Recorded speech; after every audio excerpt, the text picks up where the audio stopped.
অনেক অপেক্ষার পরে ধানুষ, নাগার্জুন এবং রাশমিকা অভিনীত কুবেরা মুভিটি চলে এসেছে। তো আমিও চলে আসলাম এটার এক্সপ্লেইন নিয়ে। সিনেমাটিতে ধানুষের অভিনয় দেখে তোমরা চোখ সরাতেই পারবে না। আমার দেখা one of the best Tamil movie এটি। কোনো স্পয়লার না দিয়ে একটা লাইক দিয়ে চলো তাহলে গল্পের গভীরে ঢুকে পড়া যাক। সিনেমার শুরুতেই দেখা যায় সমুদ্রের মধ্যে তেল সন্ধানের একটা বাংকার। গত 10টি বছর ধরে ওরা তেলের সন্ধান করেই যাচ্ছে, কিন্তু এখনো মেলেনি তেল।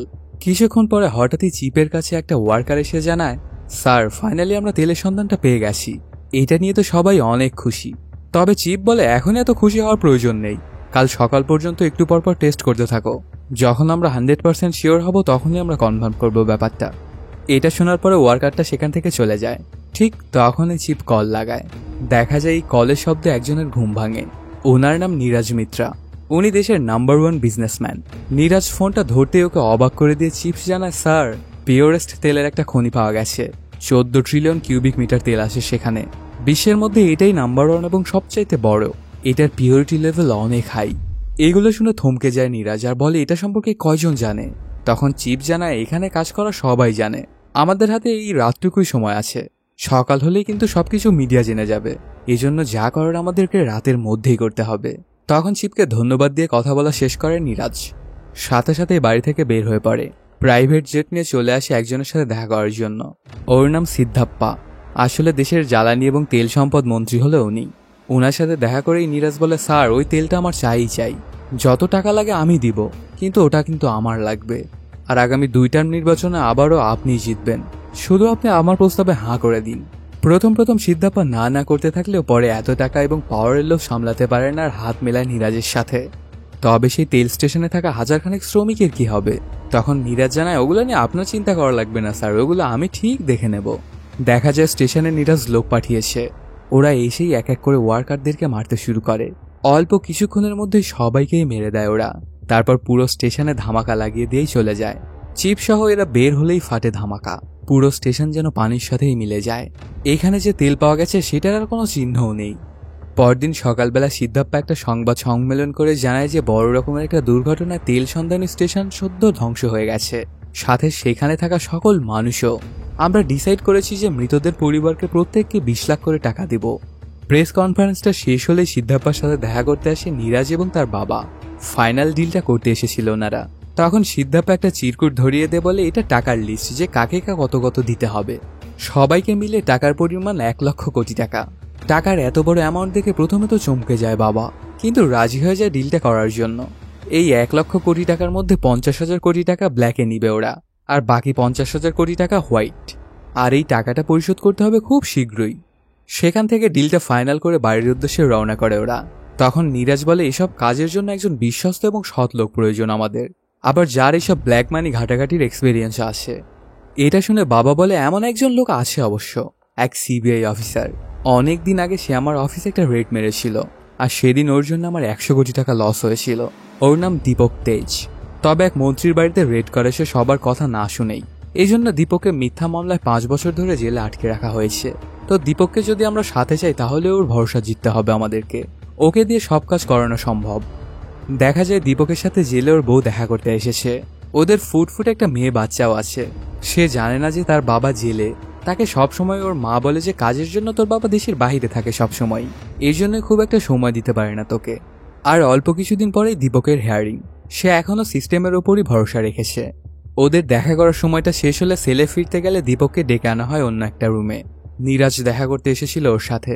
তখন নীরাজ বলে, তোমাকে আমি এখান থেকে মুক্ত করতে পারবো, সাথে তোমার পরিবার পাবে বিলাসবহুল জীবন। তুমি যা চাও তুমি তাই পাবে। এর বিনিময়ে তোমাকে আমার হয়ে শুধু কাজ করতে হবে। সিবিআই তোমাকে ব্যবহার করতে পারেনি, আমি ব্যবহার করব তোমাকে প্রপারলি। কিন্তু ওর প্রস্তাবে রাজি হয় না দীপক, আর বলে অল্প দিনেই আমার হেয়ারিং। সিস্টেমের ওপর আমার বিশ্বাস এখনো আছে, সত্যের জয় একদিন অবশ্যই হবে। এগুলো শুনে নীরাজ চলে যেতে যেতে বলে, টাকা ছাড়া এদেশে কিছুই হয় না। আমার মনে হচ্ছে তুমি ছাড়া তো পাবেই না, আরো 10 বছর বা তার থেকেও বেশি সাজা পাবে। আর সে চলে যাওয়ার সময় কনস্টেবলটাকে একটা ফোন দিয়ে যায়। যদি দীপক তার সিদ্ধান্ত বদলায় তাহলে এই ফোনটা তুমি ওকে দিয়ে দিও। এভাবেই কেটে যায় কয়েকদিন। দেখতে দেখতে দীপকের হেয়ারিং এর দিন চলেই আসে। আদালতে এসে উপস্থিত হলে আইনজীবীদের মধ্যে অনেক কথা কাটাকাটি হয়। তারপরেও দোষী সাব্যস্ত হয় দীপক, আর ওকে 10 বছরের সাজা শোনানো হয়। এটাতে দীপকের মন অনেক খারাপ হয়ে যায়। সে যে সিস্টেমের ওপর এতদিন ধরে ভরসা করেছিল সেই সিস্টেমই ওকে মিথ্যে শাস্তি দিল। দীপক এটা কোনোভাবেই মেনে নিতে পারছিল না। সাথে তার বউয়ের তো পাগল প্রায় অবস্থা। এতদিন ধরে তো ওদের একটা আশা ছিল যে খুব তাড়াতাড়ি হয়তো বা ছাড়া পাবে ওর স্বামী, কিন্তু আজকে তো সেটাও শেষ হয়ে গেল। এই ব্যাপারগুলোতে দীপকের খুব বাজে অবস্থা হয়ে যায়। ওর সাথে এসব কিছু ঘটে যাওয়াতে এবার সে ডিসাইড করে যে সে নীরাজের প্রস্তাবে রাজি হয়ে যাবে। তারপরই নীরাজকে কল লাগায়। তখন নীরাজ বলে, তোমার কিছুই বলা লাগবে না, 1 সপ্তাহের মধ্যে তুমি ছাড়া পেয়ে যাবে জেল থেকে। আর হয়ও ঠিক তেমনটাই। 1 সপ্তাহের মধ্যেই ছাড়া পেয়ে যায় দীপক। তার পরিবারকে অনেক ভালো একটা অ্যাপার্টমেন্ট গিফট করা হয়। এখানে খুব ভালোভাবেই থাকছিল ওরা। এখন সবাই খুশি। পরদিন সকালবেলায় দীপক চলে আসে নীরাজের অফিসে। তখন নীরাজ জানায় যে ওকে কি করতে হবে।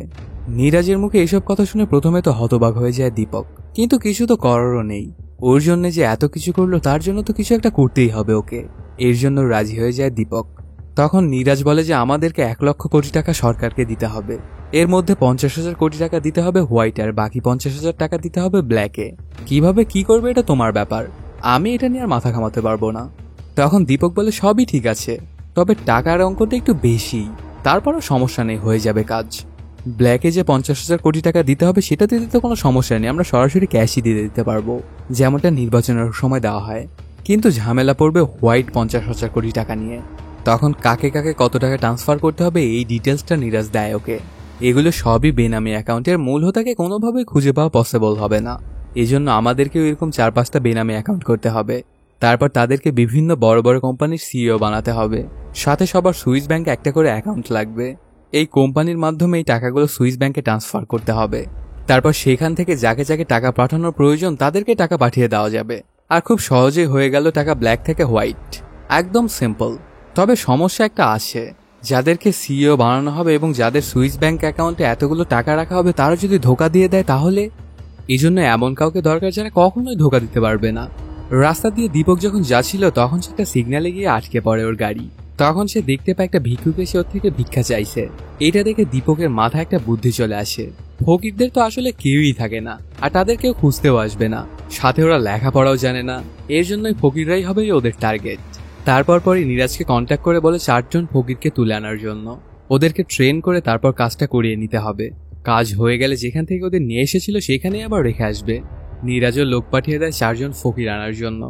তখন সে তার বাবাকে বলে সবই ঠিক আছে, দীপকের প্ল্যান একদম পারফেক্ট, শুধু একটু চেঞ্জ করতে হবে আমার।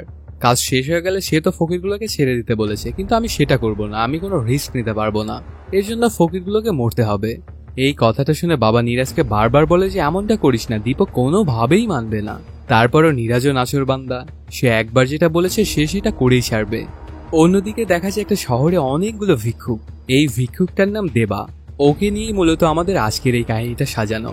দেখা যায় অন্য একটা ভিক্ষুক রাস্তা পার হতে গিয়ে গাড়ি চাপা পড়ে মারা যায়, আর সেই গাড়িটাকে ধরার জন্য পিছে পিছে দৌড়াতে শুরু করে দেবা। কিন্তু গাড়ির সাথে কি আর দৌড়ে পারা যায়? এর জন্য কিছুক্ষণের মধ্যে সেই গাড়িটা হারিয়ে যায় ওই দূরে। তারপর আবার সেখানে ফিরে এসে দেখতে পায় অনেক মানুষ সমাবেত হয়েছে। তখন পুলিশ এসে আইডেন্টিফাই করে যে এই একজন ভিক্ষুক, আর এর আগে পিছে কেউই নেই। এজন্য কিছু কর্মকর্তাকে বলে যে এই বডিটা পোড়ানোর জন্য। ওদের সাথে দেবা এবং আরো একজন যায়। সেই বডিটাকে নিয়ে চলে আসে একটা ময়লার স্তূপের কাছে। এখানেই পোড়াতে হবে এই ফকিরকে। অল্প একটু তেল দেওয়া শেষ কার্য সম্পন্ন করার জন্য। তারপরেও এটুকু দিয়ে ওরা কোনো মতো বডিটার শেষ কার্য কমপ্লিট করে। সেখান থেকে কাজ শেষ করে ওদের জায়গায় ফিরতে ফিরতে সন্ধ্যা হয়ে যায়। তারপর রাত্রেবেলাতে ওরা সবাই অনেক গল্পগুজব করতে থাকে। আমাদের জীবনের কোনো ভ্যালুই নেই, গাড়ি যে মেরে দিয়ে গেল একবার তাকালোও না পিছনে, আমরা কি এতটাই তুচ্ছ? তখন একজন বয়স্ক ফকির বলে ওঠে, আমাদের জীবনে কোনো মূল্য নেই, আর আমি যদি মারা যাই তাহলে আমাকে পুড়িয়ে দিস, কিন্তু না হলে সামনের জীবনেও আমাকে আবারও ভিক্ষুক হয়ে জন্মাতে হবে। ওরা সবাই প্রায় একসাথেই থাকতো, মানে রাত কাটাতো একসাথেই, এবং এই জায়গাটাই বসেই গল্পগুজব চলতে থাকলে হঠাৎই 2 জন লোক এসে কাজ দিতে চায় ওদেরকে, আর সেই কাজের বিনিময়ে ওদেরকে ফ্রি থাকার জায়গা এবং খাবারও দিবে। এটা শুনেও কোনো ফকির রাজি হয় না যাওয়ার জন্য। পরে ওরা চলেই যাচ্ছিল, ঠিক তখনই দেবা দাঁড়িয়ে ওঠে। স্যার, আমি যাব। ওকে দেখে পছন্দ হয়ে যায় ওদের। তার শরীরের গঠন ঠিক আছে এবং হাত পা সব ঠিকই আছে, কোনো ভাঙা নেই। ওকে দিয়ে কাজ হবে। দেবাকে যখন গাড়িতে করে নিয়ে যাচ্ছিল তখন ওর শরীর দিয়ে প্রচুর গন্ধ বেরোচ্ছিল। কতদিন হলো যে সে গোসল করে না কে জানে। এটাতে যেন সেই গাড়ির ভেতরে থাকা লোকগুলো একদম টিকতেই পারছিল না, এই জন্য সুগন্ধি দিচ্ছিল অনেক করে। আরো অন্যান্য জায়গা থেকে 3 জনকে তোলা হয়, 2 জন ছেলে এবং 1 জন মেয়ে, পাতিল, খেলু আর খুশবু। তারপরই ওদেরকে একটা গেস্ট হাউসে একটা রুমের মধ্যে এনে বসিয়ে রাখা হয়।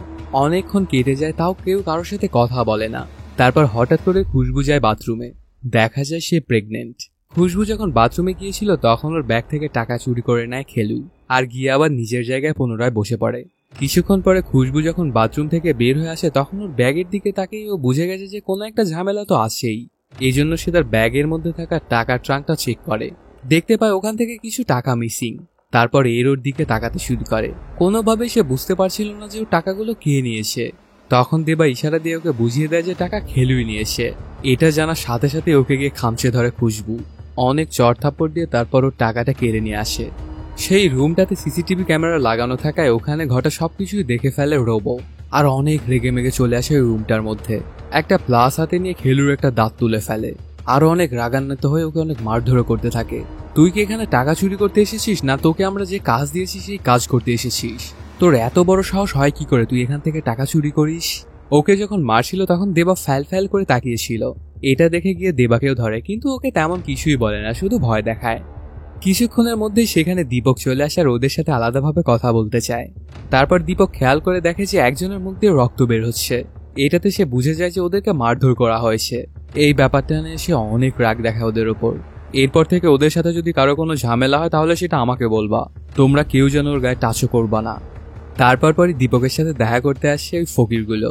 ওদেরকে দীপক বলছে যে তোমাদের কাজ খুব সোজা, আমরা যেমনটা বলবো তোমরা শুধু সেইটুকুই করবা, তোমাদের বেশি কিছুই করার প্রয়োজন নেই। যদি তোমাদের কোনো কিছু প্রয়োজন হয় সেটা আমাকে বলবো, আমি সেটার ব্যবস্থা করে দিব। আচ্ছা, কাজে লাগার আগে এটা বলো তো যে তোমরা কি খাবা? এটা শুনে তো সবাই অবাক হয়ে যায়। ওদের সাথে কেউ এত ভালোভাবে কখনো কথা বলে না। তখন ওরা সবাই বিরিয়ানি খেতে চায়, তেমনটাই এনে দিতে বলে সেখান থেকে চলে যায় দীপক। পরদিন থেকেই শুরু হয়ে যায় ফকিরদের ট্রেনিং। প্রথম কাজ ওদেরকে ক্লিন করা, চুল দাড়ি সবকিছু কেটে সাইজ করে একদম সুন্দর ফিটফাট করে দেওয়া। সবকিছু শেষ হওয়ার পরে ওদেরকে যেন চেনাই যাচ্ছিল না, ওদের দেখে কাউকে আর ফকির বলে মনেই হচ্ছিল না। এভাবেই ওদের ট্রেনিং চলতে থাকে। পেরিয়ে যায় অনেক দিন। হঠাৎ করে একদিন দীপক ওদেরকে নিয়ে আসে নিরাজের সাথে দেখা করার জন্য। এই ব্যাপারটাকে নিরাজ একদমই ভালোভাবে নেয় না। ওর ভাবসাব দেখেই খেলু এসে ওর থেকে টাকা চায়। আসলে ভিক্ষুকদের যা অভ্যাস সে তাই করছে। তারপর ওকে টাকা দেয় নিরাজ। এই ব্যাপারটা দেখে বাকি দুজনও চলে আসে ওর থেকে টাকা নেওয়ার জন্য, কিন্তু দেবা সেখানেই দাঁড়িয়েছিল। ওর ভিক্ষার প্রয়োজন নেই, কারণ দীপক স্যার ওদেরকে আগেই বলেছিল যে ভিক্ষা না চাইতে। এই ব্যাপার স্যাপার দেখে নিরাজ ওকে ইনসিস্ট করে টাকাটা নেওয়ার জন্য। তারপরে যখন দেবা যাচ্ছিল না তখন দীপক স্যার ওকে বলে যাওয়ার জন্য। তখন গিয়ে টাকাটা নেয় দেবা, কিন্তু এবার ফকিরের মতো হাত পেতে না, কাজের মজুরি হিসেবে হাত থেকে টাকাটা নেয়। এরপরেও আরো অনেকদিন ওদেরকে ট্রেনিং করানো হয়।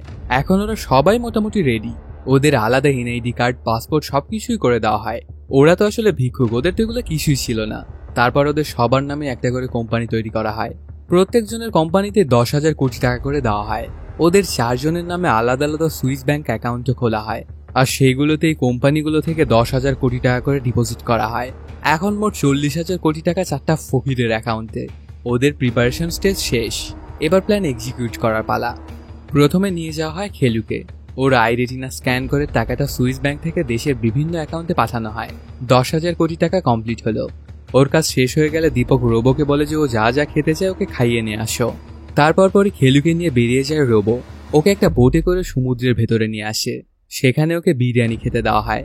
কিন্তু কেন জানি আগে থেকেই খেলু বুঝে গিয়েছিল যে ওর সাথে কোনো একটা খারাপ কিছু হতে যাচ্ছে। এর জন্য সে অনেক ভয় পাচ্ছিল। তারপরে রোবো ওকে ভয় দেখে খেতে বাধ্য করে। সে যখন খাচ্ছিল তখন রোবো নিজের হাতটাকে একটু কেটে সমুদ্রের মধ্যে রক্ত দেয়। পানিতে দেখতে পাওয়া যায় হাজারো শার্ক রয়েছে। এটা দেখে খেলুর আর বুঝতে বাকি থাকে না যে ওর সাথে এখন কি হতে যাচ্ছে। সাথে সাথে সে অনেক করে ক্ষমা চাইতে থাকে রোবোর কাছ থেকে, এমনকি ওর পায়েও ধরে যায়। কিন্তু খেলুর কোনো কথাই শোনে না রোবো, আর ওকে পানিতে ফেলে দেয়। সাথে সাথেই শার্কগুলো সবাই মিলে খুবলে খেতে থাকে খেলুর বডি। অন্যদিকে দেখা যায় খেলুর না আসাতে অনেক চিন্তায় পড়ে যায় বাকি 3 জন। কি করবে কিছুই বুঝে উঠতে পারছিল না। তখন দীপক স্যারকে কল লাগায় দেবা, আর সবকিছু খুলে বলে যে খেলুকে রোবো তো নিয়ে গেল ঠিকই, কিন্তু ওকে নিয়ে তো এখনো আসলো না। ওর জন্য আমাদের খুব চিন্তা হচ্ছে, আপনি একটু দেখবেন প্লিজ। এটা শুনে দীপকের আর বুঝতে বাকি থাকে না যে খেলুর সাথে কি ঘটেছে। সাথে সাথেই সে চলে আসে নিরাজের সাথে দেখা করার জন্য। আমাদের মধ্যে এমন তো কথা ছিল না, আমাদের মধ্যে কথা ছিল যে ফকিরদের দিয়ে কাজ করানো হবে, তারপর কাজের শেষে ওদের যার যার জায়গায় ফিরিয়ে দেওয়া হবে। তাহলে তুমি এমন কেন করলে? তখন নিরাজ বলে আমার ইচ্ছা হয়েছে তাই আমি করেছি। আমি চাই না যে আমার বিরুদ্ধে কোনো রকম কোনো প্রমাণ থাকুক। আর তোমাকে তো আমার প্রথম সত্ত্বই দেওয়া ছিল যে তুমি আমাকে কোনো রকম কোনো প্রশ্ন করতে পারবে না। আচ্ছা তুমি আমাকে একটা কথা বলো তো, 2-4টা ফকির এমন মারা গেলে কি যায় আসে? যদিও দীপক না করছিল, তারপরেও নীরাজ একসময় মানিয়ে নেয় ওকে। এবার ডিপির পালা। ওরও রেটিনা স্ক্যান করে টাকাগুলো ট্রান্সফার করে নেওয়া হয়। তারপর পূর্বের মতো ওকেও রোবো নিয়ে যায় আরেকটা জায়গায়। যাওয়ার সময় সে দীপক স্যারের সাথে কথা বলার অনেক চেষ্টা করে, কিন্তু দীপক ওর দিকে তাকাই না। তারপরে ওকে নিয়ে গিয়ে মেরে ফেলা হয় ওকেও। এখন বাকি শুধু খুশবু আর দেবা। এই ব্যাপারগুলো ঘটে যাওয়াতে ওরা দুজনেই বুঝতে পারে যে কোনো একটা ঝামেলা তো রয়েছে, না হলে যাকে এখান থেকে নিয়ে যাচ্ছে সেই আর ফিরে আসছে না। এগুলো নিয়ে কথাবার্তা বলছিল ওরা দুজনে। এতদিনে খুশবুর পেট অনেকটাই বড় হয়ে গেছে, খুব অল্প দিনের মধ্যেই সে মা হতে যাচ্ছে। ওরা দুজনে কথাবার্তা বলতে থাকলে হঠাৎই সেখানে চলে আসে রোবো। আর খুশবুকে দেখেই ওর ভেতরকার লালসা জেগে যায়। আসলে মানুষ কতটা নিকৃষ্ট হলে এরকম প্রেগনেন্ট একটা মানুষকে দেখে লালসার জন্ম নেয় তাদের ভেতরে। তখন রোবো খুশবুকে জোর করতে থাকলে হঠাৎ করে দেবা এসে ওকে ধাক্কা দিয়ে ফেলে দেয়। আর ওরা দুজনেই একটা রুমের মধ্যে গিয়ে নিজেদেরকে লক করে নেয়। এইভাবেই কেটে যায় অনেকক্ষণ। তারপর যখন দীপক স্যার আসে তখন ওনাকে সবকিছু খুলে বলে। তখন ব্যাপারগুলো দেখতে চায় দীপক। এবার খুশবুর পালা। ওর থেকেও সেম ভাবেই টাকাগুলো ট্রান্সফার করে নেওয়া হয়। তারপর ওকেও যেন কোথায় নিয়ে যাওয়া হয়। এবার দেবা 100% শিওর যে ওদেরকে মেরে ফেলা হচ্ছে নিয়ে গিয়ে। তারপর দেবাকে একটা জায়গায় নিয়ে আসা হয়। ওকে একটা রেজিস্ট্রারের সাথে দেখা করানো হয়। তাদের মধ্যে একটা ডিলও হয়। সেখানে একটা কাগজের উপর সাইন করতে হয় দেবাকে। তারপর সেই রেজিস্টারটা একটা কার্ড দেয় দেবাকে আর বলে কোনোদিন যদি কোনো প্রয়োজন হয় তাহলে অবশ্যই আমাকে কন্ট্যাক্ট করবেন। তারপর সেখান থেকে কাজ শেষ করে আবারও সেই বাংলোতে চলে আসে ওরা। এবার দেবার পালা। ওরও রেটিনা স্ক্যান করা হয়। টাকাগুলো ট্রান্সফার হওয়া শুরু হয়ে যায়। তখন ওকে নিয়ে যেতে থাকে রোবো। সে অন্যদের মতোই দীপক স্যারের সাথে কথা বলার অনেক চেষ্টা করে। দীপক স্যার অবশ্যই একটু কথা বলে ওর সাথে। তারপরে ওকে ধরে নিয়ে যায় রোবো। দীপক স্যার তো অনেক চিন্তায় পড়ে যায়। সে কোনোভাবেই 4জন ফকিরকে মারতে চাইছিল না, কিন্তু তার ওপরে যে অ্যাসান করেছে তার ওপর দিয়ে তো কথা সে বলতেও পারে না। চেষ্টাও তো করেছিল বলার জন্য, কিন্তু কাজ হতো হয়নি। এইসব কিছুতে একদমই মন খারাপ হয়ে যায় দীপকের।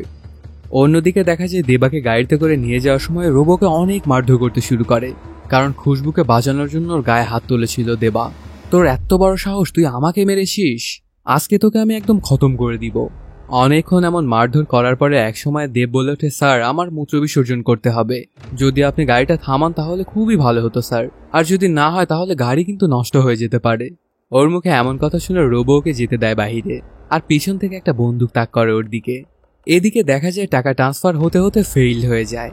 এই ব্যাপারটা যখন দীপক জানতে পারে তখন তার মাথাই নষ্ট হয়ে যায়। সাথে সাথেই সে কল লাগায় রোবোকে আর বলে দেবাকে যেন কিছু করা না হয়, টাকা ট্রান্সফার কিন্তু ফেইল হয়ে গেছে, তো তাড়াতাড়ি করে ওকে নিয়ে আবার ফিরে আসো এখানে। দীপক স্যারের সাথে কথা বলা শেষ করে রোবো যখন ওই দিকে তাকায় তখন দেখতে পায় যে সেখানে দেবার নেই। সেখান থেকে দেবা পালিয়ে গেছে। অনেক খোঁজাখুঁজি করেও কিছুতেই পায় না। এই ব্যাপারটা যখন দীপক জানতে পারে তখন তোর মাথায় নষ্ট হয়ে যায়। কি করবে সে কিছুই বুঝে উঠতে পারছিল না। এতগুলো টাকা একটা ফকিরের নামে, সে ছাড়া কোনোভাবেই টাকাটা তোলা পসিবল নয়। এর জন্য ওকে খুঁজে বের করতেই হবে। এজন্য সবাই মিলেও খোঁজাখুঁজি শুরু করে দেয়। অন্যদিকে দেখা যায় দৌড়াতে থাকে দেবা। অনেকক্ষণ দৌড়াদৌড়ি করার পর একটা রেল স্টেশনে এসে পৌঁছে। সেখানে গিয়ে একটা বেঞ্চের উপরে বসে পড়ে দেবা। ওর পাশেই দেখতে পায় আরেকটা বেঞ্চে বসে একটা মেয়ে কান্না করছিল। মেয়েটার নাম সামিরা। আসলে মেয়েটা তার প্রেমিকের সাথে পালানোর জন্য বাড়ি থেকে এসেছিল, কিন্তু তার প্রেমিক ওকে ধোঁকা দিয়েছে। নিজে থেকেই পালানোর কথা বলে এখন নিজেই আসেনি, আর ঠিক এই জন্যই অনেক কান্না করছিল সামিরা। সেখানে বসে থাকতে থাকতে হঠাৎই দেবা অজ্ঞান হয়ে পড়ে যায় মাটিতে। ব্যাপারটা দেখে হতবাক হয়ে যায় সামিরা। তারপর আস্তে আস্তে একটা পানির বোতল হাতে নিয়ে যায় ওর দিকে এবং পানি ছেড়াতে থাকে দেবার উপরে। কিছুক্ষণের মধ্যে দুজন লোক চলে আসে এবং ওর হাত থেকে বোতলটা নিয়ে পানি দিয়ে সুস্থ করে ফেলে দেবাকে। সামিরা বারবার শুধু ওকেই দেখছিল। তারপর এগিয়ে যায় দেবার দিকে আর বলে, আপনি কি কিছু খাবেন? তখন দেবা জানায়, কিছু হলে তো খুব ভালোই হতো। সামিরা বলে, তাহলে টাকা দিন বা কার্ড। কিন্তু দেবা জানায় যে ওর কাছে কিছুই নেই। এগুলো শুনে হতবাক হয়ে যায় সামিরা, কারণ কোট প্যান্ট পরা এত সুন্দর একজন মানুষের কাছে কোনো টাকা পয়সাই নেই, এটা একদমই বিশ্বাস করতে পারছিল না সামিরা। আর ওর কাছেও তেমন টাকা পয়সা নেই, সাথে খাবারও নেই খুব একটা ওর কাছে। তারপর ওর ব্যাগ থেকে একটা চকলেট বার বের করে দেয় দেবাকে। সেটা পাওয়া মাত্র একদম জানোয়ারের মতো খেতে শুরু করে দেয় দেবা। আসলে ওর পোশাক আশাকের সাথে ওর খাওয়াটা একদমই যাচ্ছিল না। তারপরও কি আর করা। এরপর সামিরা ডিসাইড করে যে এই জীবন রেখার কি করবে সে, এর জন্য নিজে নিজেই মারা যাবে। আর ঠিক এই কারণেই যখন ট্রেন আসছিল তখন সেদিকেই যেতে থাকে সামিরা। এই ব্যাপারটা লক্ষ্য করে দেবার ওকে বাঁচিয়ে নেয় আর বলে, ম্যাম আপনি মরবেন কেন, বাঁচার জন্য বাঁচুন। তারপর ওকে সবকিছু খুলে বলে সামিরা। আর বলে এখন বেচার কি লাভ, যার জন্য আমি সবকিছু ছেড়ে এসেছি সেই আমাকে ছেড়ে দিয়েছে। ওদের দুজনের মধ্যে আরো অনেক কথোপকথন হয়। তারপর দেবা সামিরা থেকে ওর ফোনটা চায়। সে মনে মনে ভেবেছিল যে হয়তোবা দীপক স্যার ভালো মানুষ, এসব হত্যার সাথে তার কোনো হাতই নেই। এই জন্য দীপক স্যারকে কল দিয়ে সে জানাবে সে কোথায় আছে। তারপর কলটা দেয় সামিরার ফোন থেকেই, কিন্তু ফোনের কাছে না থাকায় দীপক ফোনটা ধরতে পারে না। তখন এখানে একটা ভয়েস মেসেজ চলে আসে। দেখা যায় দীপকরা দেবাকেই খুঁজছিল। অনেকক্ষণ খোঁজাখুঁজি শেষ করে চলে আসে কারের ভেতরে। দেখতে পায় ওর ফোনটা একটা ভয়েস মেসেজ। যখন দেবার কণ্ঠ শুনে তখন বারবার কল করতে থাকে ওকে, কিন্তু দেবার কথা বলা শেষ হওয়ার সাথে সাথেই ফোনটা সুইচ অফ করে দিয়েছিল সামিরা। এই জন্য কোনোভাবেই দীপক ওকে কানেক্ট করতে পারছিল না। সাথে সাথেই দীপক স্যার সেই ফোন নাম্বারটা দিয়ে দেয় একটা এক্সপার্টকে, আর বলে যে তাড়াতাড়ি নাম্বারটা ট্রেস করে আমাকে জানাও। অন্যদিকে দেখা যায় সামিরা সেই স্টেশন থেকে বের হয়ে যাচ্ছে। এই শহরে সে আসলে তার বান্ধবীর কাছে এসেছিল, এখন আবার সেখানেই যাচ্ছে সে। তবে কেন জানি দেবা ওকে ফলো করতে শুরু করে দেয়। এক পর্যায়ে দেবা ওকে বলেই বসে, ম্যাম আমাকে একটা মসজিদের সামনে ছেড়ে দিবেন প্লিজ। ওর কথা শুনে খানিকটা বিরক্ত হচ্ছিল সামিরা। তারপর ওরা দুজনে হাঁটতে শুরু করে। কিছুক্ষণ পর সামিরা গিয়ে একটা অটোতে ওঠে। অনেকক্ষণ চিন্তা ভাবনা করে তারপর ডাক দেয় দেবাকে। কিছুক্ষণ জার্নি করার পর একটা জায়গায় এসে থামায় গাড়িটা, আর সেখানেই নামিয়ে দেয় দেবাকে। সাথে বলে একটু সামনে গেলে তুমি একটা মসজিদ পাবা। তখন সামিরাকে অনেক করে ধন্যবাদ দিয়ে চলে যায় দেবা, আর সামিরাও চলে আসে তার বান্ধবীর বাড়িতে। এদিকে এতক্ষণে ফোন ট্রেস করা শেষ। ফোনের মালিক কে এবং কোথায় থাকে সবকিছুই জেনে গেছে ওরা। সাথে সাথেই দীপক স্যার চলে আসে সামিরার সাথে দেখা করার জন্য ওর বান্ধবীর বাড়িতেই। সেখানে এসে ওকে বিভিন্ন রকম প্রশ্ন জিজ্ঞাসাবাদ করতে শুরু করে, আর দেবার কি হয়েছে, সে কোথায় আছে, এগুলো বারবার বলতে থাকে। আর সে বলেছিল যে সে একজন সিবিআই অফিসার। তো একজন সিবিআই অফিসার এসে এমনটা করছে, এগুলোতে সামিরার বান্ধবীর বাড়ির সবাই জেনে যায় যে কি কাণ্ড করে এসেছে সে। আসলে সে পালানোর জন্য বেরিয়েছিল, কিন্তু তার প্রেমিককে ধোকা দিয়েছে। এটাতে অনেক রাগান্বিত হয়ে যায় সামিরার বান্ধবীর বাবা মারা। আসলে পালানোর জন্য কেউ কি বান্ধবীর বাড়িতে আসে? এই জায়গাটায় সামিরা কোনোভাবেই খোলামেলাভাবে কথা বলতে পারছিল না। এর জন্য সামিরাকে ছাদে ডেকে আনে দীপক। তখন সামিরা সবকিছু খুলে বলে, আর দেবাকে সে যে কোথায় ড্রপ করেছে এটাও জানায়। সাথে সাথেই দীপক সেখানে লোক পাঠায়। অনেক করে খোঁজাখুঁজি করতে থাকে পুরো মসজিদটাই জুড়ে। দেখা যায় দেবা মাত্র খাবার খেতে বসছিল বাকি সবার সাথে, কিন্তু সে খেয়াল করে দেখতে পায় যে ওকে ধরার জন্য রোবরা অনেক লোকজন চলে এসেছে। এই ব্যাপারটাতে অনেক তাড়াহুড়ো করে কিছুটা খাবার খেয়ে ডুব লাগায় পানিতে, আর ডুব ভেঙে অনেক দূরে চলে আসে। অন্যদিকে অনেকক্ষণ খোঁজাখুঁজি করেও দেবাকে না পেয়ে খালি হাতেই ফিরতে হয় রোবদের। এই ব্যাপারটা যখন দীপক স্যার জানতে পারে তখন তোর মাথায় নষ্ট হয়ে যায়। কি করবে সে কিছুই বুঝে উঠতে পারছিল না। আর এখন ওই ব্যাপারটি সে নীরাজকে জানায়নি। নীরাজ যদি জানতে পারে তাহলে যে কি হবে সেটা আল্লাহই জানে। সেখান থেকে পালিয়ে দেবা বিভিন্ন জায়গায় ঘুরতে শুরু করে। এক পর্যায়ে সে দেখতে পায় দুইটা বাচ্চা ভিক্ষা করছে, কিন্তু তাদেরকে কেউই ভিক্ষা দিচ্ছিল না। এজন্য নিজের জামাটা খুলে ফেলে দেবা এবং গিয়ে টাকা ভিক্ষা করতে শুরু করে। অল্প কিছুক্ষণের মধ্যে সে অনেকগুলো টাকা কামিয়ে নেয়। তারপরে সে এসে টাকাগুলো ওই দুইজনের মধ্যে ভাগ করে দেয়। এর বিনিময়ে ওরা দুজনে কিছুটা খাবার দেয় দেবাকে। সেটা খেয়েই দেবা চলে আসে সামিরার বান্ধবীর বাসার সামনে। দেবা লেখাপড়া না জানলে কি হবে, ওর ব্রেন কিন্তু অনেক শার্প। সামিরাকে সে একবার বলতে শুনেছিল যে সে কোথায় যাবে, আর সেইভাবেই সে চলে এসেছিল ওই জায়গায়। দেখা যায় সামিরাকে তার বান্ধবী চলে যেতে বলছে, কারণ ওর বাবা মা কোনোভাবেই মানছে না। এজন্য কিছুটা টাকা ধরিয়ে দেয় সামিরার হাতে এবং ওকে বেরিয়ে যেতে বলে। আর অন্য কোনো উপায় না পেয়ে সামিরাও বের হয়ে চলে আসে। সামিরার বান্ধবীর পরিবার সবাই মনে করেছিল যে দেবার সাথে হয়তো সে পালিয়েছিল, আর দেবাই হয়তো ওকে ধোকা দিয়েছে। সামিরা যখন ওর বান্ধবীর বাড়ি থেকে বের হয় তখনই দেখতে পায় ওর সামনেই ঘোরাঘুরি করছে দেবা। এটা দেখে ওর উপরে অনেক রাগান্বিত হয়ে যায় সামিরা। তারপরও দেবা ওর পিছু করতে থাকে। তখন এটা সেটা বলে ওকে তাড়িয়ে দেয়, আর এসে পৌঁছে একটা গার্লস হোস্টেলে। এখন থেকে সেই গার্লস হোস্টেলেই থাকবে, আর সেটার আশেপাশে ঘোরাফেরা করছিল দেবা। অন্যদিকে দেখা যায় দীপক কি করবে কিছুই বুঝে উঠতে পারছিল না। এর মধ্যে নীরাজও জেনে গেছে এই ব্যাপারটা। সে তো দীপককে দেখে অনেক করে কথা শোনায়, তোমাকে আমি 1 সপ্তাহ সময় দিলাম, এর মধ্যে যদি তুমি খুঁজে বের করতে না পারো এই ফকিরকে তাহলে কিন্তু তোমার পরিবার সহ তোমাকে কিন্তু ঝামেলা পোহাতে হবে, এমনকি মরতেও হতে পারে। এটাতে অনেক চিন্তায় পড়ে যায় দীপক স্যার, আর আবারও ফোন লাগায় সামিরাকে, কিন্তু সামিরা ওকে কিছুই বলে না। এভাবেই সময় কাটতে থাকে। দেখা যায় দেবা চলে আসে ওই ফার্ম হাউসটায়, কারণ সে মনে করেছিল দীপক স্যার তো ভালো মানুষ, এই জন্য সে তার সাথে দেখা করতে চাইছিল দেবা। তাকে দেখে ওয়াচম্যানটা খুব সহজেই ভেতরে ঢুকতে দেয়। দেবা ভেতরে ঢোকার সাথে সাথেই কল লাগায় দীপক স্যারকে। ওয়াচম্যানের মুখ থেকে এসব কথা শোনার সাথে সাথেই দলবল নিয়ে চলে আসে সেই জায়গায়। ঘরের মধ্যে দেবা ঘোরাঘুরি করার সময় হঠাৎই বাইরে জানলা দিয়ে তাকায়। দেখতে পায় দীপক আর রবু অনেক হাসাহাসি করছিল। এটা দেখেই দেবা বুঝতে পারে যে ওরা দুজনই খারাপ মানুষ, এই জন্য সে পালাবে বলে ডিসাইড করে নেয়। একটা ঘরের মধ্যে ঢুকে দরজা আটকে দেয়। তারপর পরই দীপক স্যার এসে অনেক করে দরজাটা খুলতে বললেও খোলে না দেবা। স্যার, আমি আপনাকে ভালো মনে করেছিলাম, কিন্তু আপনিও ভালো মানুষ না। আপনি জানতেন যে ওদের সবাইকে মেরে ফেলবে, তারপরে আপনি কিছুই বলেননি। আর জানালাটা খুলে সেদিক দিয়ে পালাতে থাকে। সাথে সাথে ওকে পিছা করতে শুরু করে দেয় সবাই। দৌড়াতে দৌড়াতে দেবা একটা জঙ্গলের মধ্যে এসে পৌঁছে। সেখানে রোবটরাও ঢুকে পড়ে। দেবা গিয়ে একটা ঝোপের পাশে লুকায়। তখন কয়েকটা কুকুর এসে ঘেউ ঘেউ করতে থাকে ওর দিকে। দেবা বারবার বারণ করলেও কোনোভাবেই শুনছিল না ওই কুকুরগুলো, কারণ কুকুরগুলো তো আর মানুষের কথা বোঝে না। এটাতে রোবো পেয়ে যায় দেবাকে আর মারতে শুরু করে দেয়। অনেক করে মারধর করতে থাকে দেবাকে। এক পর্যায়ে দেখা যায় কুকুরগুলো চলে আসে সেই দিকে আর রোবোকে কামড়াতে শুরু করে দেয়। অনেক কামড়া একদম ধরাশায়ী করে ফেলে রোবোকে। এবারের মতো দেবা তো জানে বেঁচে যায়, কিন্তু অনেক জখম হয়ে গেছে। তখন সে অনেক কষ্টে মষ্টে চলে আসে সামিরার হোটেলের সামনে। একটা কাজের জন্য সামিরা যখন বের হয় তখন দেখতে পায় দেবার এমন খুব বাজে অবস্থা হয়ে পড়ে আছে। এই জন্য ওকে হাসপাতালে নিয়ে আসে সামিরা। 2 দিনের ট্রিটমেন্ট হওয়ার পরে সুস্থ হয়ে যায় দেবা। তখন সামিরা বলে, এখানে তো টাকা দিতে হবে তোমাকে।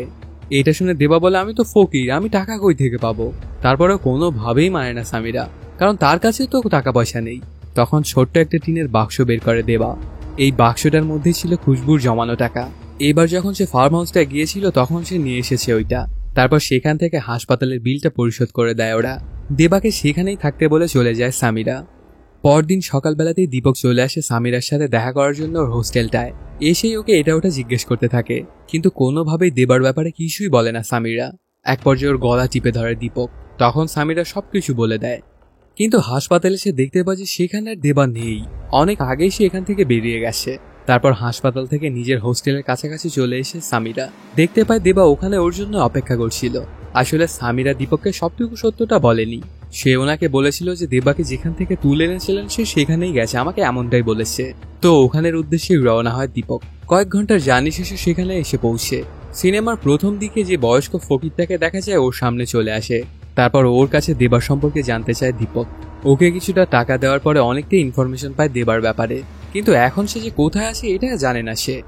অন্যদিকে দেখা যায় দেবার মনে পড়ে যে একটা লোক ওকে একটা কার্ড দিয়েছিল এবং বলেছিল যে যদি কোনোদিন কোনো ঝামেলায় পড়ো তাহলে অবশ্যই আমাকে কন্ট্যাক্ট করবা।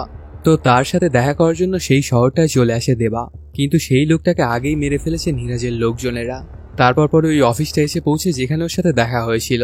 সেখানে এসে অন্য স্টাফদেরকে জিজ্ঞেস করে ওর ব্যাপারে, কিন্তু কয়েকদিন আগেই লোকটা মারা গেছে আর আজকে দেবা এসে ওর সম্পর্কে জিজ্ঞাসাবাদ করছে। এর জন্য ওকে নিয়ে একটু সন্দেহ হয় আর পুলিশকে খবর দেয়। সাথে সাথেই সেখানে চলে আসে পুলিশ অফিসার। ওনার নাম এসআই অশোক গড বলে। এখানে এসেই দেবাকে ধরে নিয়ে চলে আসে পুলিশ স্টেশনে আর বিভিন্ন জিজ্ঞাসাবাদ করতে শুরু করে। কিন্তু দেবা যেসব কথা বলছিল এগুলো শুনে মনে হচ্ছিল যে সে আবোল তাবোল কথা বলছে। এই জন্য তাকে বিশ্বাস করে না অশোক। সে যখন থানা থেকে বেরিয়ে যাচ্ছিল তখন দেবা বলে ওঠে, আমি নারায়ণ গাইকনকে চিনি, তাকে আমরা অনেকগুলো টাকা দিয়েছিলাম। এটা শুনে একটু ইন্টারেস্টিং লাগে অশোকের। তখন দেবাকে সাথে নিয়ে সেই জায়গায় চলে আসে অশোক। এই হোটেলের রুমের মধ্যে টাকাগুলো রাখা হয়েছিল। সেখানের কেয়ারটেকারটা বলে নারায়ণ স্যারের রুমে অনেক মেয়ে মানুষই আসতো, তাদের একটা কোড আছে, সেটা বললে আমরা যেতে দিই ওদেরকে, কোনো সমস্যা নেই। তখন ওকে অনেক করে ভয় দেখিয়ে চাবিটা নেয় অশোক আর চলে আসে রুমের ভেতরে। একটু খোঁজাখুঁজি করাতেই দেখতে পায় অনেকগুলো টাকা এবং অনেকগুলো সোনার বার। এটা দেখে তো অশোকের মাথায় নষ্ট হয়ে যায়। কি করবে সে কিছুই বুঝে উঠতে পারছিল না। তারপর দেবাকে নিয়ে চলে আসে সাদে। তখন দেবার সাথে কি কি ঘটেছে সবকিছু খুলে বলে অশোককে। অন্যদিকে দেখা যায় দেবার ট্রেস পেয়ে গিয়েছিল দীপক আর অনেক লোকজন নিয়ে খুঁজতে খুঁজতে চলে আসে এই হোটেলটার সামনে। তারপর সাদে আসতে দেখা হয় অশোকের সাথে।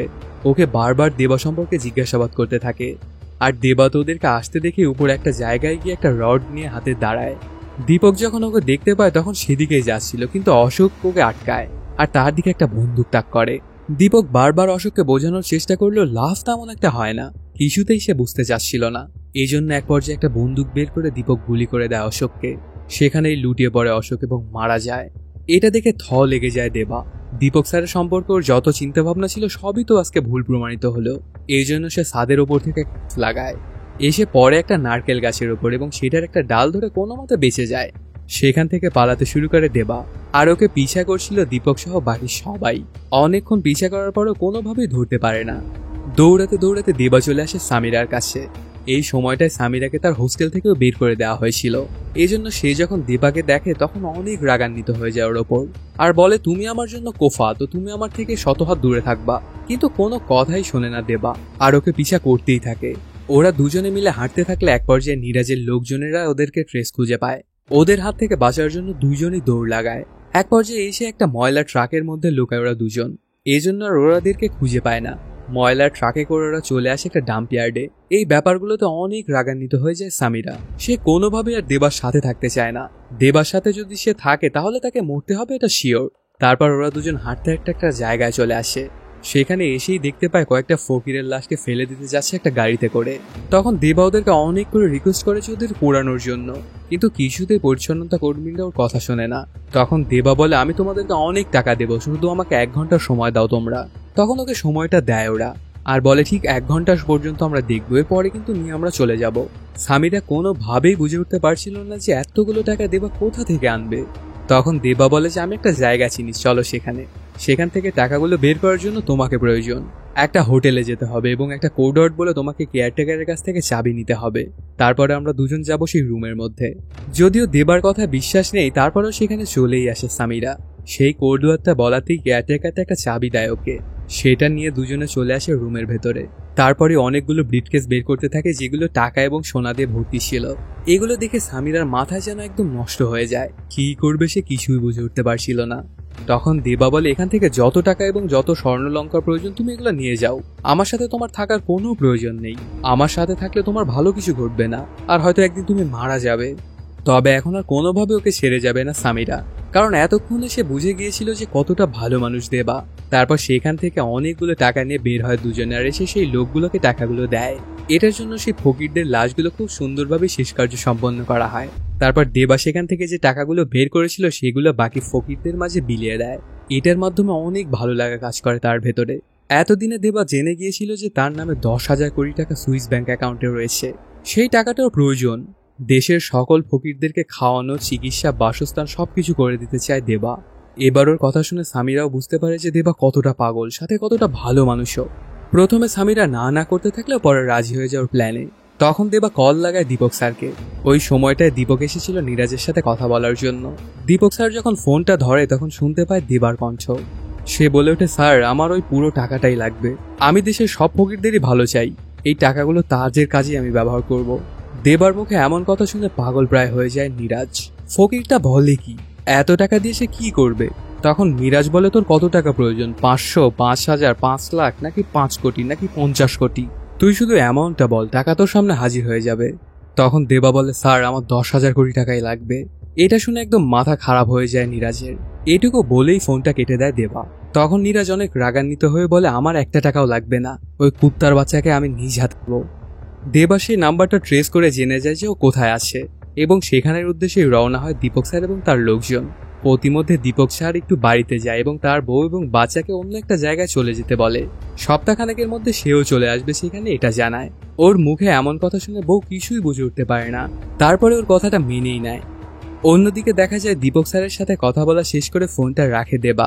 তখন সামিরা ওকে জিজ্ঞেস করে যে তুমি ওদেরকে তোমার লোকেশন কি দিয়ে দিলে কেন?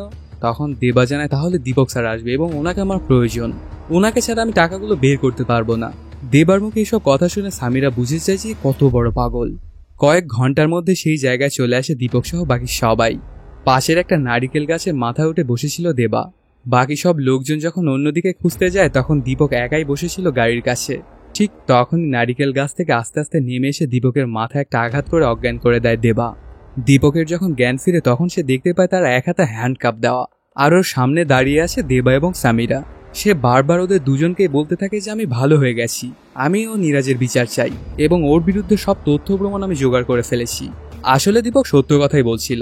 নীরাজের বিরুদ্ধে সে অনেকগুলো প্রমাণ জোগাড় করে একটা লকারে রেখে এসেছে। প্রথম তোরা দুজনের কেউই মানছিল না দীপকের কথায়, কিন্তু অনেক করে বলার পরে কনভিন্স হয়ে যায় দেবা। তারপর ওকে ছাড়িয়ে নিয়ে চলে আসে সবাই মিলে ওই লকার রুমে। সেখানে এসে লকার থেকে একটা ব্যাগ নেয় দীপক। এই ব্যাগের মধ্যে নীরাজের বিরুদ্ধে সকল তথ্য প্রমাণ রয়েছে। সাথে দীপক আরও জানায় যে আমি খুশবুকে মরতে দেইনি, ওকে বাঁচিয়ে রেখেছি। তখন তার সাথে দেখা করানোর জন্য একটা আশ্রমে নিয়ে আসে ওদেরকে। সেখানে এসে দেবা দেখতে পায় খুশবুকে আর অনেক খুশি হয়ে যায়। ভালো সময় কাটাতে থাকে ওরা সবাই মিলে। কিছুক্ষণের মধ্যে ওদের ট্রেস করে সেই জায়গায় চলে আসে নীরাজের লোকজনেরা। এসে খোঁজাখুঁজি করতে শুরু করে দেয়, কিন্তু সবাই পালিয়ে থাকাতে কাউকে খুঁজে পায় না। ওরা সবাই চলেই যাচ্ছিল। ঠিক তখনই খুশবু বের হয়ে আসে, ওকে গিয়ে ধরে ফেলে একজন। ঠিক তখনই ওকে বাঁচায় দেবা। শুরু হয়ে যায় ওদের মধ্যকার ফাইট। গোলাগুলি চলতে থাকে ওদের ওপর। এক পর্যায়ে একটা গুলি এসে দীপকের গায়ে লাগে, মাটিতে লুটিয়ে পড়ে দীপক। গোলাগুলি চলতে থাকলে খুশবুর গায়েও এসে একটা গুলি লাগে, সেও মাটিতে লুটিয়ে পড়ে। কিন্তু ঠিক ওই সময় ওর ডেলিভারি টাইম হয়ে যায়। এই মুমূর্ষু অবস্থাতেই বাচ্চা প্রসব করে খুশবু। ওর বাচ্চা সুস্থ সবল হয়ে পৃথিবীতে পদার্পণ করে আর মারা যায় খুশবু। তারপর সেই বাচ্চাটাকে নিয়ে দুজনে সেখান থেকে চলে আসার প্ল্যানিং করতে থাকে যে কিভাবে নীরাজের বিরুদ্ধে লড়বে ওরা, কারণ দীপক যে প্রমাণগুলো জোগাড় করেছিল সেগুলো তো এদেরকেই দিয়ে গেছে। এক পর্যায়ে একটা প্ল্যানও করে বসে, আর সেই মোতাবেক অনেকগুলো টাকা নিয়ে গিয়ে নীরাজের বাড়ির সামনে ফেলে আসে। সাথে পুলিশের কাছে একটা পেন ড্রাইভ দেয় যেটাতে ওদের বিরুদ্ধে হালকা পাতলা কিছু প্রমাণ ছিল। এটা টিভিতে সম্প্রচারিত হয়। এই ব্যাপারটা যখন নীরাজ এবং তার বাবা জানতে পারে তখন তাদের দশা তো একদম খারাপ হয়ে যায়। কি করবে কিছুই বুঝে উঠতে পারছিল না।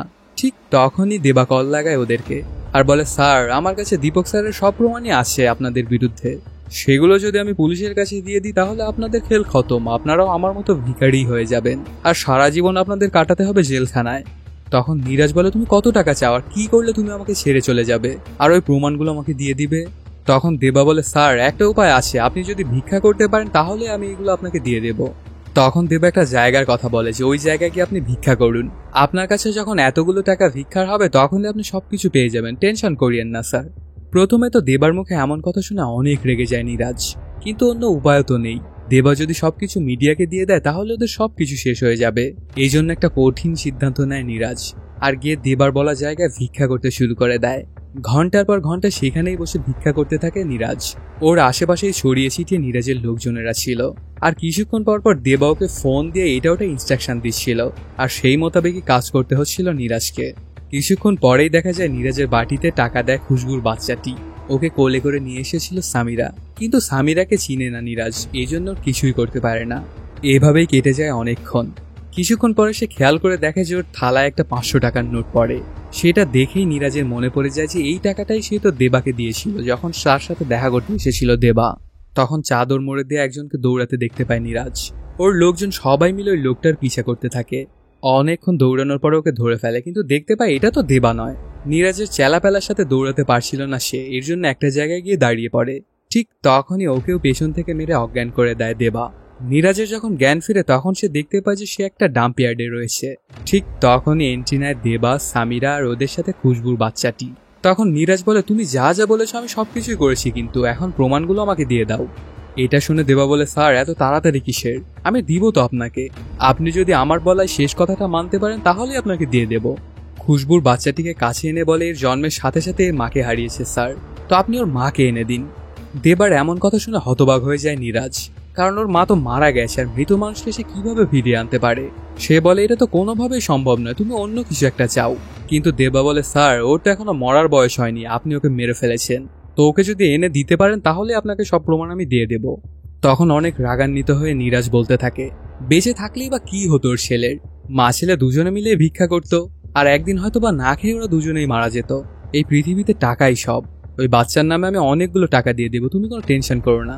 ওর মুখে এমন কথা শুনে অবাক হয়ে যায় দেবা আর বলে, স্যার আমি আপনাকে ভিক্ষা করিয়েছিলাম এই জন্যই যেন আপনি আমাদের কষ্টটা বুঝতে পারেন, কিন্তু আপনি তো চেঞ্জ হবেন না স্যার, কারণ আপনি তো ভালো মানুষ না। দেবার মুখে এমন কথা শুনে অনেক রেগে যায় আর মারধর করতে শুরু করে ওকে। অনেকক্ষণ ধরে চলে ওদের মধ্যেকার এই ফাইট। এক পর্যায়ে দেবা মেরে ফেলে নীরাজকে, তারপরে বাচ্চাটাকে নিয়েই দুজনে চলে যেতে থাকে অজানা উদ্দেশ্যে। আর এর মাধ্যমেই শেষও হয়ে যায় সিনেমাটি।